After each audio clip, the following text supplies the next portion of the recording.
The streets of Rome never truly slept. Even before sunrise, merchants shouted across crowded marketplaces, soldiers marched through narrow stone roads, senators hurried toward the forum wrapped in white togas, and slaves carried goods through the city's endless maze of buildings. To outsiders, Rome looked unstoppable. The Republic stretched across much of the Mediterranean. Its armies had defeated powerful kingdoms. Its wealth poured in from every direction: gold from Spain, grain from Egypt, silk from the east, thousands of slaves from conquered lands. But beneath this image of power, Rome was beginning to rot. The greatest danger was no longer outside its borders. It was growing from within. The rich became richer, the poor became poorer. Senators fought each other for influence rather than serving the Republic. Generals became more loyal to their own armies than to Rome itself. Every election was filled with corruption. Every political decision created new enemies. Many Romans believed the Republic, the system that had ruled for nearly 500 years, was slowly collapsing. And into this chaos, one man would rise. A man admired by millions, feared by his enemies, loved by his soldiers, and hated by those who believed he wanted absolute power. His name was Julius Caesar. Centuries later, his name would become a title for emperors: Kaiser, Tsar. Even today, people still remember him as one of history's greatest leaders. But Caesar wasn't born into unlimited wealth or military glory. His journey began in a family that carried an ancient name, but very little power. Around 100 BC, Rome was already one of the largest cities in the world. Nearly 1 million people crowded inside its walls. The city smelled of smoke, animals, fresh bread, sewage, perfumes, spices, and sweat. It was noisy, dirty, dangerous, magnificent. And somewhere among these crowded neighborhoods, a baby was born into the Julian family. His full name, Gaius Julius Caesar. The Julii claimed something extraordinary. They believed their family descended from Iolus, the son of Aeneas, who himself was said to be the son of the goddess Venus. Whether anyone truly believed this hardly mattered. In Roman politics, family reputation meant everything.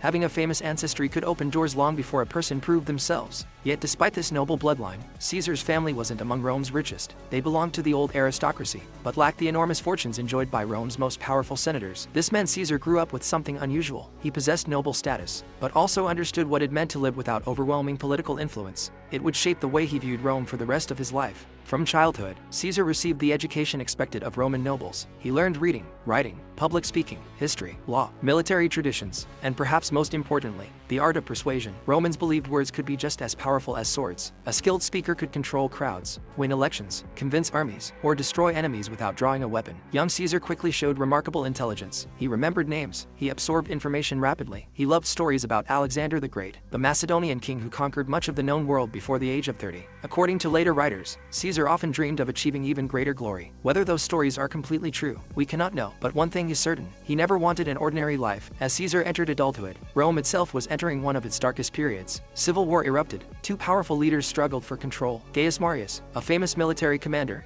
and Lucius Cornelius Sulla, one of Rome's most feared generals. Their conflict transformed Roman politics forever. For the first time, Roman armies marched against Rome itself. Citizens killed citizens. Neighbors turned against neighbors. Political enemies weren't merely defeated. They were hunted down, executed, their property confiscated, their names erased. When Sulla emerged victorious, he became dictator, and he ruled through fear. He published lists known as proscriptions. If your name appeared there, anyone could kill you. Your wealth became government property. Your family lost everything. Thousands died, many innocent, many guilty, but all victims of politics. Rome had crossed a line. Violence had become a political weapon. Young Julius Caesar watched all of this unfold, and he would never forget it. Caesar's own family connection soon placed him in grave danger. He had married Cornelia, the daughter of Cinna, one of Sulla's greatest enemies. To Sulla, this marriage wasn't simply personal, it was political. He ordered Caesar to divorce her immediately. Most young nobles would have obeyed. Refusing Sulla meant risking death, but Caesar did something almost unbelievable. He refused. He would not abandon his wife. Sulla stripped Caesar of his inheritance, removed his priesthood, confiscated family property. Soon, soldiers were searching for him. Caesar became a fugitive, moving secretly from village to village, hiding among friends, avoiding capture. Several times, he reportedly escaped arrest only by paying bribes to soldiers. Eventually, powerful relatives pleaded on his behalf. Reluctantly, Sulla spared Caesar's life. But before releasing him, the dictator supposedly uttered words that history would never forget. In this young man, there are many Mariuses, meaning Caesar possessed the ambition to become just as dangerous as Rome's previous revolutionary leaders. Whether Sulla truly said those exact words remains uncertain, but history proved the warning remarkably accurate. Having narrowly escaped execution, Caesar left Rome. If he could not build a political career, he would build a military one. He joined the Roman army serving in Asia Minor. For many young aristocrats, military service was expected, but Caesar stood out almost immediately. He displayed courage under fire, quick decision-making, and exceptional leadership. During the siege of Mytilene, he performed acts of bravery that earned him one of Rome's highest military honors, the Civic Crown, awarded to soldiers who saved the lives of fellow Roman citizens in battle. Receiving this decoration at such a young age instantly increased his reputation. People began noticing his name. The ambitious young noble who had defied Sulla, was now becoming a respected officer. His story was only beginning. The Mediterranean Sea was both Rome's greatest highway and its greatest danger. Thousands of merchant ships crossed its waters every year, carrying grain, wine, olive oil, marble, silk, spices, and precious metals between distant ports. But where wealth traveled, so did criminals. Pirates ruled many stretches of the sea. They attacked merchant vessels, kidnapped wealthy travelers, and demanded enormous ransoms from their families. Even Roman officials feared sailing through certain waters. And one day, Julius Caesar became their prisoner. Around 75 BC, Caesar was sailing toward the island of Rhodes. His purpose was not military. He wanted to study under Apollonius Milan, one of the greatest teachers of public speaking in the ancient world. Caesar already understood something that many soldiers ignored. Winning battles was important, but winning hearts, winning elections, winning the Senate, required words. A Roman who could command both an army and a crowd was almost unstoppable. But before his ship reached Rhodes, pirates struck. Their ship surrounded Caesar's vessel. The crew had little chance to resist. The young Roman noble was captured and taken to a small island where the pirates kept their prisoners. For most captives, this was a terrifying ordeal. Families often spent months gathering enough money to pay the ransom. Some prisoners were sold into slavery instead. Others simply disappeared forever. But Caesar reacted in a way no one expected. The pirates demanded 20 talents of silver for his release. To them, it seemed like a fortune, but Caesar left. He told them they clearly had no idea who he was. 20 talents. I am worth at least 50. Imagine the pirates staring at their prisoner, confused by his arrogance. Instead of begging for mercy, he was negotiating to increase his own ransom. Messengers were sent to gather the larger amount.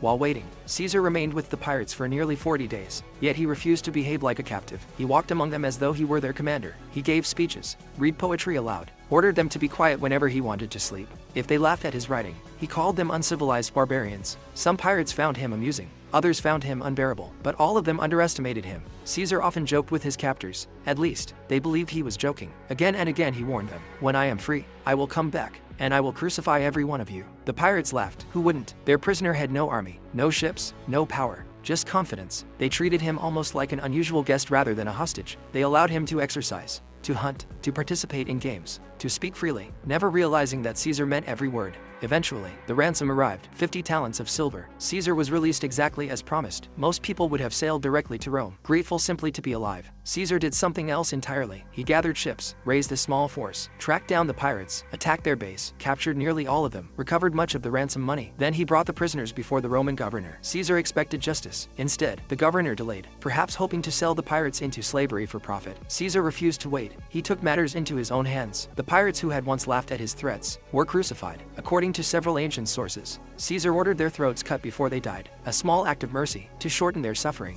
It was an extraordinary glimpse into his character. He could be generous, he could be merciful, but he never forgot an insult, and he never left promises unfulfilled. By the time Caesar returned to Rome, the political landscape had changed once again. Sulla was dead. Many of his supporters still held power, but the fear that once gripped the city had begun to fade. Caesar now saw an opportunity. He entered politics. Like every ambitious Roman, he understood that reputation mattered more than almost anything else. People had to know your name, admire your achievements, remember your generosity. Only then could you rise through the Republic.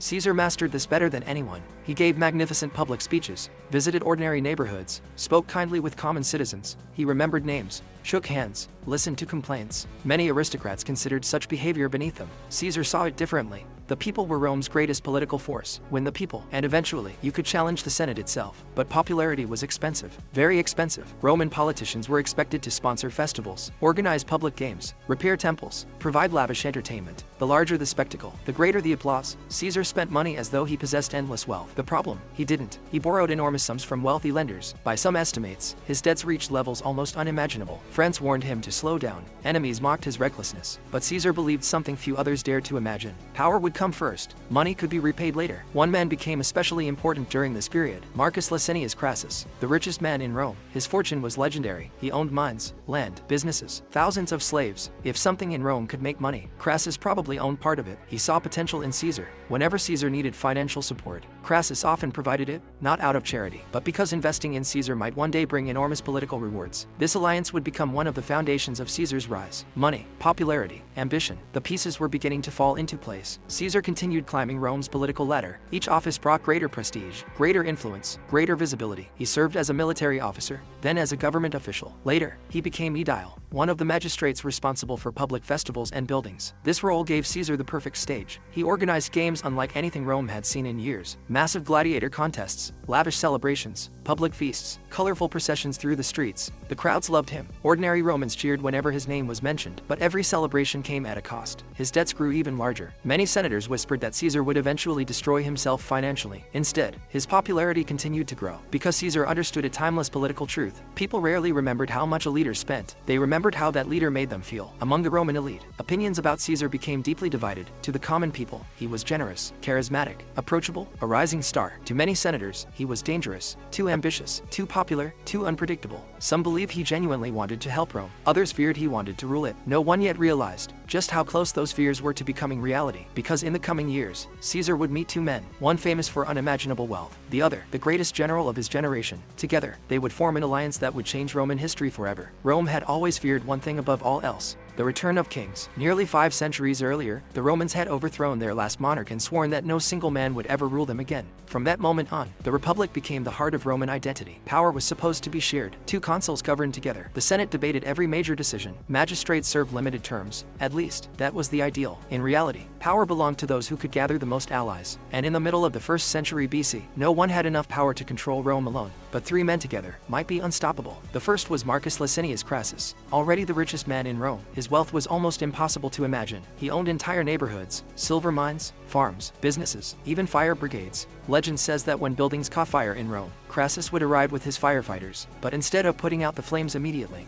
he would first offer to buy the burning property for an incredibly low price. If the desperate owner accepted, only then would his men extinguish the fire. Whether every story is true is uncertain, but they reveal how Romans viewed him: a genius of wealth, a master of opportunity, and a man who believed everything had a price. The second man was Gnaeus Pompeius Magnus, known to history simply as Pompey the Great. Unlike Crassus, Pompey had earned his fame on the battlefield. While still young, he defeated powerful enemies in Africa and Spain. Later, he crushed pirates across the Mediterranean in a campaign so swift that many believed it was impossible. Within months, trade routes became safe again. Merchant ships returned. Food prices fell. The Roman people celebrated him as a hero. Then came even greater victories. Pompey marched east, defeating King Mithridates of Pontus, expanding Roman territory, and bringing unimaginable wealth back to Rome. His triumph through the streets was one of the grandest spectacles Romans had ever witnessed. Many believe Pompey was the Republic's greatest living general. The third man was Julius Caesar. He lacked Pompey's military glory, he lacked Crassus' fortune, but he possessed something equally powerful: the support of the people. His speeches filled the forum, his festivals attracted enormous crowds. His charm won allies from every corner of Roman society. Each man possessed something the others needed. Crassus had money, Pompey had military prestige, Caesar had political popularity. Separately, they competed. Together, they could dominate Rome. In 60 BC, the 3 men reached a private agreement, not an official law, not a public institution, simply a political alliance. History would later call it the First Triumvirate. Its purpose was simple: each man would support the ambitions of the others. If Caesar needed votes, Pompey and Crassus would help. If Pompey wanted land for his veterans, Caesar would support the proposal. If Crassus sought profitable opportunities, the others would stand beside him. It was politics at its highest level, but also its most dangerous, because this alliance bypassed the Senate itself. Many senators watched with growing alarm. The Republic was beginning to revolve around powerful individuals, rather than its institutions. Caesar knew exactly how to strengthen the alliance. He arranged a marriage. His beloved daughter, Julia, would marry Pompey. It surprised many Romans. Pompey was decades older than Julia. Some criticized the match. Others called it purely political. Yet ancient writers suggest something unexpected happened. Pompey genuinely loved Julia. Their marriage became one of the strongest personal bonds within the alliance. As long as Julia lived, Caesar and Pompey remained more than political partners. They became family. And family, in Rome, was everything. Soon afterward, Caesar sought one of the Republic's highest offices, the consulship. Each year, Rome elected 2 consuls. They commanded armies, proposed laws, presided over the Senate. It was the highest regular office a Roman politician could achieve. The election was fierce. Many aristocrats desperately tried to block Caesar. They feared his popularity, his ambition, his growing influence. But backed by Pompey's prestige, Crassus' wealth, and the support of ordinary citizens, Caesar won. In 59 BC, Julius Caesar became consul of Rome. His year in office was anything but peaceful. He proposed laws that distributed public land to poor citizens and retired soldiers. The Senate resisted. Meetings turned into shouting matches. Political opponents accused Caesar of violating tradition. Street violence became common. Supporters and enemies clashed openly. Rome no longer resembled the orderly republic described by its ancestors. It had become a battlefield of politics. Yet despite the opposition, Caesar succeeded. His reforms passed. The common people praised him. The aristocracy hated him even more. Every victory increased both his popularity and the fear surrounding him. But Caesar understood an important truth: his term as consul would soon end. Without another position, his enemies could drag drag him into court. They could accuse him of corruption, strip him of influence, perhaps even destroy his career. He needed something greater, something that would protect him for years. He needed military command, and not just any command. He wanted a province where war was almost certain, because in Rome, nothing elevated a man's reputation faster than victory. Through the influence of the Triumvirate, Caesar received command over Cisalpine Gaul, Illyricum, and later, Transalpine Gaul. The appointment lasted 5 years, far longer than usual. With it came several experienced Roman legions, thousands of disciplined soldiers, experienced officers, engineers, cavalry, supplies. For many senators, it seemed like a routine assignment. Guard the northern frontier, keep the peace, defend Roman territory. Few imagined what Caesar himself envisioned. He wasn't looking for peace, he was looking for opportunity. Beyond Rome's northern borders lay a vast land, covered in forests, rivers, mountains, and hundreds of tribal kingdoms. The Romans called it Gaul. Modern France, Belgium, parts of Switzerland, northern Italy, and western Germany. To many Romans, Gaul represented danger. Its warriors were fierce, its tribes unpredictable. Centuries earlier, Gallic warriors had even captured and burned Rome itself. That memory still haunted Roman history. Now, Julius Caesar was marching toward those lands, officially, to defend Rome, unofficially, to build a legacy that would eclipse every general before him. The wars waiting beyond the Alps would transform Caesar from an ambitious politician into the most famous commander of his age, and they would bring the Republic one step closer to its end. The year was 58 BC. As Julius Caesar crossed the Alps with his legions, few people in Rome paid much attention. To many senators, this was simply another provincial assignment. Guard the frontier, deal with troublesome tribes, return home after a few years, nothing more. But Caesar had a very different vision.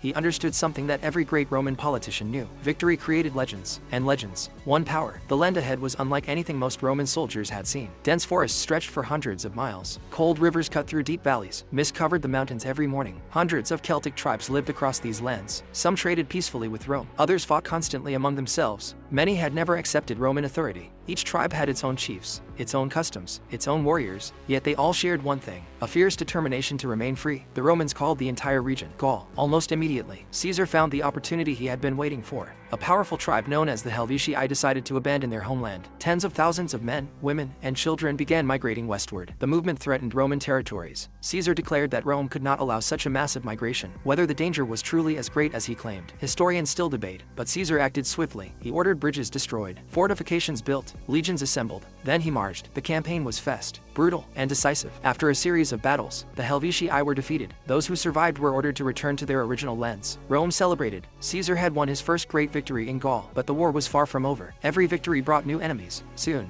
a Germanic king named Ariovistus entered the conflict. His warriors were feared even by many Celtic tribes. Tall, heavily armed, battle-hardened. Rumors spread through Caesar's army. Some soldiers became frightened. Others whispered that the Germans were unbeatable. According to ancient accounts, even experienced Roman officers doubted victory. Caesar noticed the fear spreading through his camp, so he gathered his men. Standing before thousands of soldiers, he delivered one of the most important speeches of his life. He reminded them of Rome's victories. He praised their courage. And then he made a bold declaration: "If no one else follows me, I will march with only the 10th Legion." The 10th Legion, his favorite unit. The soldiers erupted with cheers, ashamed of their doubts. The other legions demanded to join the campaign. Fear disappeared. Confidence returned. A few days later, the Romans crushed Ariovistus in battle. Caesar had not only defeated an enemy, he had won the complete trust of his army. That trust would become his greatest weapon. Roman soldiers already respected discipline, but Caesar offered them something more. He marched beside them, shared their hardships, remembered acts of bravery, rewarded courage generously. He expected absolute obedience, yet he also earned genuine loyalty. Many soldiers came to believe they were not simply fighting for Rome, they were fighting for Caesar himself. This relationship would later change the course of Roman history. Year after year, the campaigns continued. One tribe surrendered, another rebelled. Caesar crossed rivers that no Roman army had crossed before, built roads through forests, constructed massive forts in astonishing time. His engineers became almost as famous as his soldiers. Whenever an obstacle appeared, the Romans simply built a solution. Need to cross a river? Build a bridge. Need supplies? Construct roads. Need protection? Raise walls overnight. The discipline of the Roman legions amazed even their enemies. Then came one of Caesar's most daring decisions. The Rhine River marked the boundary between Gaul and the Germanic lands. Instead of waiting for German tribes to cross into Roman territory, Caesar decided to send a message. His engineers built an enormous wooden bridge across the Rhine, not over months, but in just days. Roman soldiers marched into Germania, advanced through enemy territory. Then, after demonstrating Rome's power, they returned and destroyed the bridge behind them. The message was unmistakable. Rome could reach you whenever it wished. Not satisfied with that achievement, Caesar sought another impossible goal. Across the sea lay an island few Romans had ever visited, Britannia, modern-day Britain. The island was mysterious, covered in forests, home to tribes unknown to Rome. Some merchants had traded there. Almost no Roman army had landed there. In 55 BC, Caesar sailed across the English Channel. The invasion was limited. Storms damaged his fleet. The terrain proved difficult, yet the expedition achieved its real purpose. No Roman general had ever gone so far. Once again, Caesar's fame grew. Back in Rome, people spoke of him as though he were conquering the edge of the world. But Gaul had not yet been conquered. One final challenge remained. A young Gallic leader named Vercingetorix united dozens of tribes. For the first time, the Celts fought together instead of separately. Villages burned their own crops to deny food to the Romans.